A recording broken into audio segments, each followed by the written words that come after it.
Simbora, galera! Vai colocando o fone, senta aí. Se for pelo YouTube, pode colocar na TV, que a gente vai começar da Físio à Clínica. Esse é o nosso primeiro episódio piloto. Então vou me apresentar para quem ainda não me conhece. Eu me chamo Luan Guerra, eu sou médico de formação, clínico geral. E, no entanto, sou apaixonado pela física, pelas ciências e pela nossa querida e amada fisiologia. A fisiologia encanta porque é o estudo do nosso microcosmo, como o nosso corpo funciona desde o nível celular até uma estrutura de organismo. Então, a minha ideia é trazer os conhecimentos da fisiologia um pouco aplicado para as doenças do nosso dia a dia, mas focando, claro, no processo de saúde, de fisiologia, de funcionamento normal. Claro que aqui não é uma super aula teórica, né? Na verdade, são alguns conceitos trazidos pelo Guyton, principal fonte, com algumas interações e conhecimento da minha prática clínica. Vamos lá? Pensando no bloco de diabetes e de como essa doença vai se manifestar, primeiro eu gostaria de começar com o metabolismo dos carboidratos. As três fontes principais de carboidratos na nossa dieta é a sacarose, a lactose e o amido. A gente tem vários outros tipos menores, mas os três principais são esses. Bem, o nosso contato com o meio externo, ele se dá muito através do nosso processo de digestão, né? Que é onde a gente entra em contato com a maioria do mundo externo, né? Através do que a gente ingere. Bem, e como que eles são digeridos? Digestão é um processo que começa na nossa boca, através da pitialina,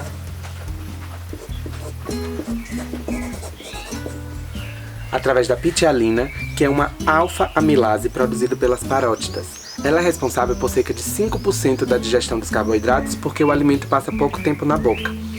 No entanto, quando a gente pensa em estômago,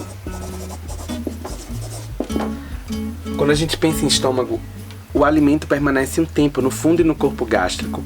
E esse tempo que ele leva até atingir o ácido clorídrico, que vai inativar essa pitialina produzida pelas parótidas, cerca de 25 a 30% é digerido. E aí a gente chega no duodeno, que é parte, né, do intestino delgado. E lá esse quimo, que é o alimento advindo do estômago, vai receber o suco gástrico rico em pitialina, mas dessa vez produzida lá pelo pâncreas.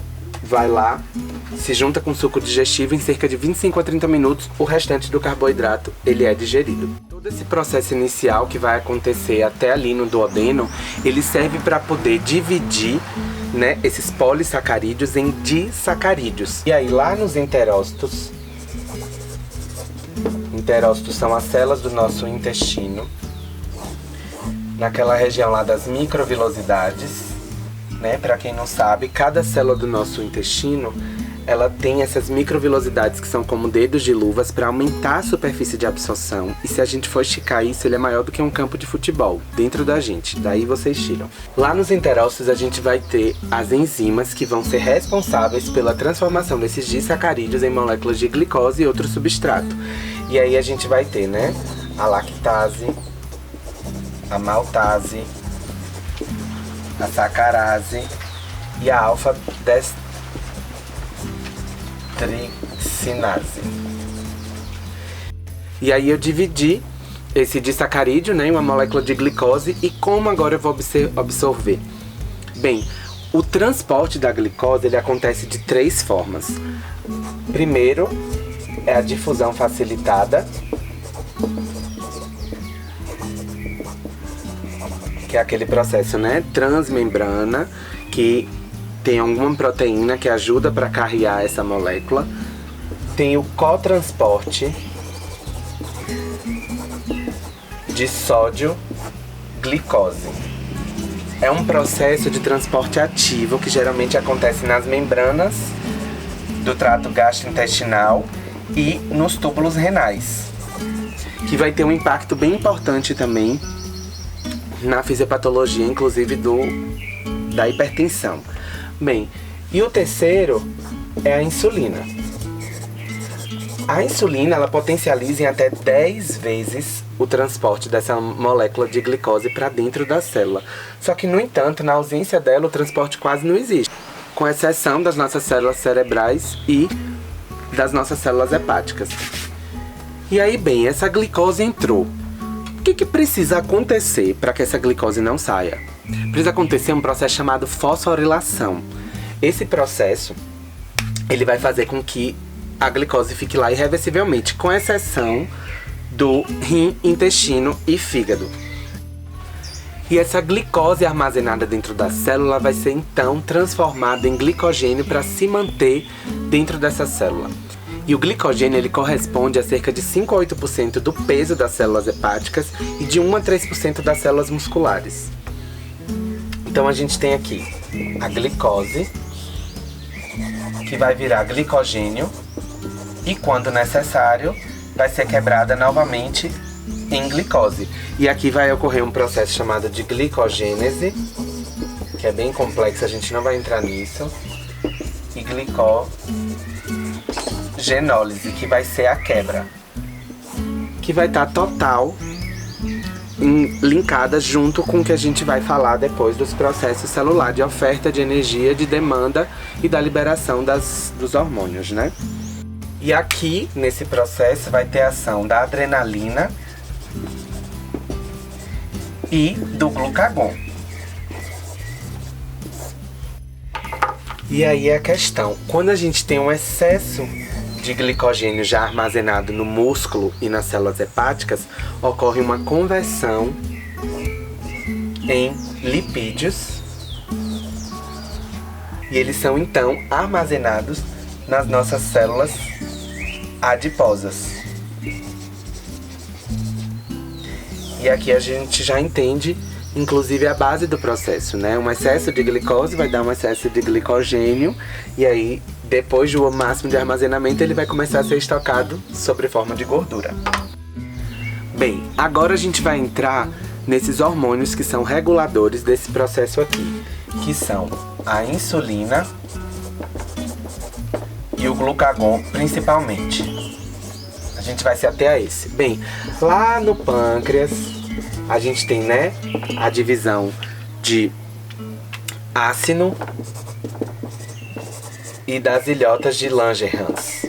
Os ácinos são aquele lugar que vai produzir o suco pancreático, que vai agir lá no duodeno naquela primeira absorção dos carboidratos, né? Com a pitialina pancreática. Já as ilhotas, eles vão ter, né, as células alfa, as células beta e as células alfa corresponde a cerca de 25% das células e são elas que vão produzir o glucagon. As células beta correspondem a cerca de 60% e elas que vão produzir a insulina. E as células delta, elas são cerca de 10% dessas ilhotas e elas vão produzir a somatostatina, que também está envolvida lá no processo de absorção do trato gastrointestinal. E aí a gente vai começar com a nossa querida insulina. Bem, ela age diretamente no metabolismo dos carboidratos, mas ela também interfere no metabolismo das proteínas e dos lipídios. Ela está relacionada com excesso de energia e principalmente com excesso de carboidrato. Ela vai agir tanto na transformação daquela glicose em glicogênio, como ela vai participar daquela etapa em que o excesso de glicogênio é transformado em lipídio. Então ela vai estar tanto associada com o armazenamento da glicose dentro da célula, como com o armazenamento e transformação, tanto como a produção de lipídios e de armazenamento também. E em relação à proteína, ela ajuda tanto na captação dos aminoácidos, como a diminuição do catabolismo da proteína. Isso também é importante, porque a ausência de insulina vai trazer consequências não só no aumento de glicose, de dano celular, como também do catabolismo das proteínas. Esses pacientes tendem a ser mais sarcopênicos também, né? Perder massa muscular. Vamos lá. E eu falei lá atrás que a insulina estava totalmente relacionada junto com o processo de absorção de glicose na célula. E como é que isso vai acontecer? Bem, nosso receptor de insulina aqui na célula, né, ele vai ser então que uma proteína transmembrana com subunidades alfas e beta. A insulina, então, né, que estava lá circulando livre, vai se acoplar à subunidade alfa e vai ativar a subunidade beta. Quando ativa essa subunidade beta, causa uma fosforilação, como a gente disse, e ativa a tirosina quinase e outros processos enzimáticos, como o substrato receptor de insulina. E qual é o impacto disso na célula? Ela vai se tornar mais permeável à glicose. Ela vai deslocar vesículas lá de dentro da célula que tem mais receptores de glicose para a superfície e vai aumentar essa absorção. Além disso, a célula fica mais permeável para aminoácidos, potássio e fosfato. Ou seja, isso vai impactar inclusive nas emergências de diabéticos que a gente vê, né, em relação a fazer ou não potássio, porque a célula vai ter esse processo, vai ser afetada em relação à absorção do potássio com a insulina ou com a ausência dela. E também tem essa ação dos aminoácidos, que aí vai fazer também parte da questão da produção de proteínas.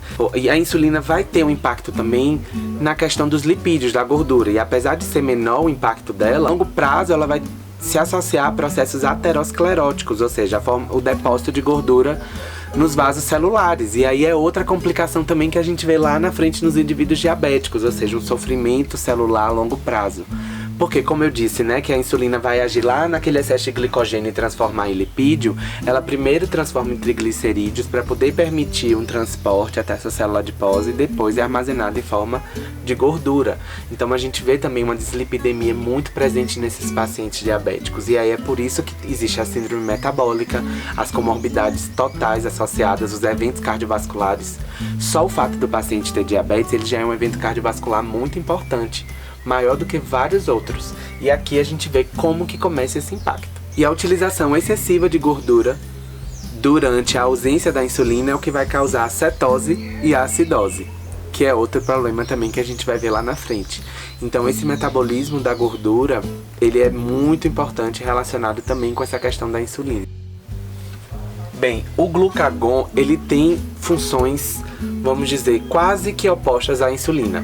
Ele vai agir na nossa glicogenólise e na nossa gliconeogênese.